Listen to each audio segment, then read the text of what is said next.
राकेश कुमार डहरिया, उच्च माध्यमिक शिक्षक, विज्ञान जिला स्तर एवं संभाग स्तर मास्टर ट्रेनर, शासकीय उच्चतर माध्यमिक विद्यालय नेर में पदस्थ हूँ। कक्षा 10वीं के 2024-25 के बेहतर परीक्षा परिणाम को लाने के लिए आज हम जिले के समस्त विज्ञान शिक्षकों के साथ यह साझा करने जा रहे हैं कि विद्यार्थियों के लिए विज्ञान विषय में अच्छे अंक हम कैसे ला सकते हैं। इसके लिए हमारे पास जो सैद्धांतिक पाठ्यक्रम है उसके अनुसार 75 अंकों का यह प्रश्न पत्र जो हमें प्राप्त होगा, उसमें हमारे पास 30 अंकों के वस्तुनिष्ठ प्रश्न होते हैं। अगर उन वस्तुनिष्ठ प्रश्नों को हम ध्यानपूर्वक विद्यार्थियों के साथ में साझा करते हैं तो सामान्यतः विकल्प वाले जो प्रश्न होते हैं उनमें हम ये देख पाते हैं कि विकल्पों के प्रश्नों में अधिकांशतः दो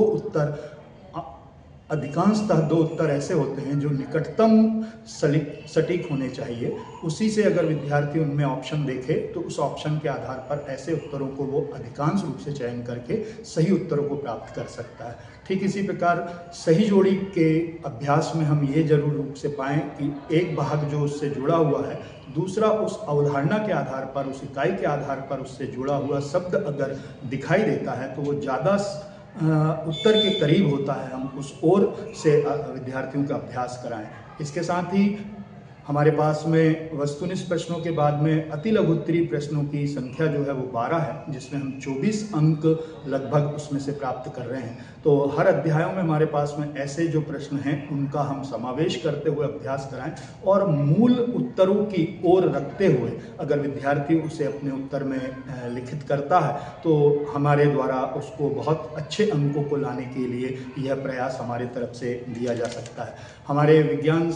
शिक्षकों के साथ में यह बात हम साझा करने जा रहे हैं कि ऐसी इकाइयां जो विद्यार्थियों की दृष्टि से सरलतम की ओर जाने वाली है, उन इकाइयों में अधिकांशतः विद्यार्थियों की रुचि को देखते हुए इस बात को रखा जाए और ऐसा अभ्यास उनके साथ किया जाए कि वह लगभग 1 अंक, 2 अंक और 3 अंकों के प्रश्नों को उस तरीके से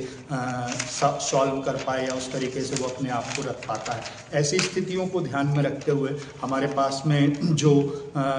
ग्रेडिंग आधारित विद्यार्थी हैं, ग्रेडिंग आधारित विद्यार्थियों में जो ई और डी ग्रेड के जो विद्यार्थी हैं, उनके लिए कुछ ऐसे अध्याय हैं जिनमें अधिकांशतः प्रश्नों को हम चित्रों के रूप में या परिपथ के रूप में या आरेख के रूप में रखते हैं। अगर ऐसे चित्रों के साथ, परिपथ के साथ उनका अभ्यास होता है तो वो काफ़ी अच्छे अंक को प्राप्त कर सकते हैं। विशेष रूप से जो हमारे जीव विज्ञान भाग के अध्याय हैं, जैव प्रक्रम, उनमें जो चित्र हैं उनका जरूर अभ्यास कराया जाए। ठीक इसी प्रकार से हमारे पास प्रकाश का परावर्तन और अपवर्तन वाले जैसे अध्याय हैं, उनमें आरेख वाली चीज़ों को जरूर रूप से अध्ययन कराया जाए। इस प्रकार के छोटे छोटे अंशों को यदि हम अपने अध्याय के अभ्यास में लेते हैं तो ऐसे विद्यार्थी अपनी अच्छे से अच्छे अंकों को प्राप्त करने के लिए उनको